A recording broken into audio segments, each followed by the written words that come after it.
Le deuxième rôle ou la deuxième fonction dans le domaine de la gestion de projet que vous allez rencontrer en entreprise, c'est le rôle, on va dire, le plus populaire, qui est le rôle de chef de projet ou le project manager. Donc, le chef de projet est celui qui joue le rôle principal de la planification, l'exécution, le suivi, le contrôle et la clôture d'un projet. En gros, il joue le rôle principal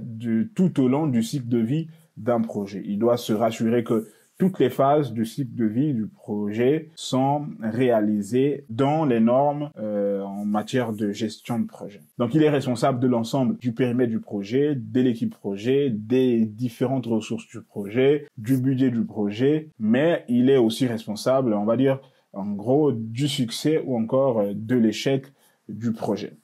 Donc, un project manager ou / chef de projet, avec l'aide de son équipe, va se charger au fait de plusieurs responsabilités qui couvrent les 5 phases du cycle de vie d'un projet. Comme je venais de vous les citer il y a pas longtemps, les phases d'initiation, de planification, d'exécution, de suivi, et puis la phase de clôture qui est la dernière phase du cycle de vie d'un projet. On peut aussi ajouter le fait que le chef de projet a besoin de plus qu'un savoir-faire technique, parce que le rôle de chef de projet ou de project manager est un rôle qui exige également des capacités d'animation d'équipe, de résolution de conflits, une expertise en gestion du changement. Il doit avoir un esprit orienté business, entre autres compétences clés qui sont vraiment très demandées pour ce type de poste. À la base, tout chef de projet doit faire preuve de leadership, il doit être capable de motiver les membres de son équipe, de prioriser et de résoudre les problèmes qui surviennent pendant la réalisation du projet. On va aussi dire, par exemple, que l'adaptabilité est une autre compétence clé non technique que tout chef de projet doit posséder pour vraiment exceller et réussir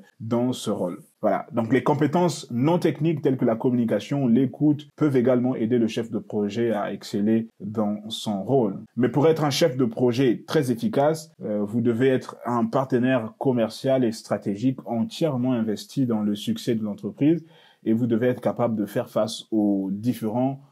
contretemps qui peuvent survenir pendant la réalisation du projet. Et il faut dire que voilà, les contretemps, les problèmes sont quelquefois inévitables, mais le chef de projet doit avoir cette capacité d'adaptation et cette capacité à trouver des solutions pour vraiment mitiger ces différents problèmes et trouver des solutions pour que ces problèmes qui surviennent ne puissent pas nuire de manière négative la réalisation du projet. Donc, combiné aux compétences techniques appropriées, certaines compétences non techniques, comme je venais de vous le montrer tout à l'heure, vont mettre le chef de projet beaucoup plus en avant en lui fournissant une base solide qui vont lui permettre vraiment de s'adapter à la dynamique constante même de l'évolution d'un projet, tout en plaçant vraiment les besoins des parties prenantes avant tout et en garantissant en fait la réussite du projet. Donc ça, c'est ce que l'on peut dire du rôle de project manager ou de chef de projet dans une entreprise.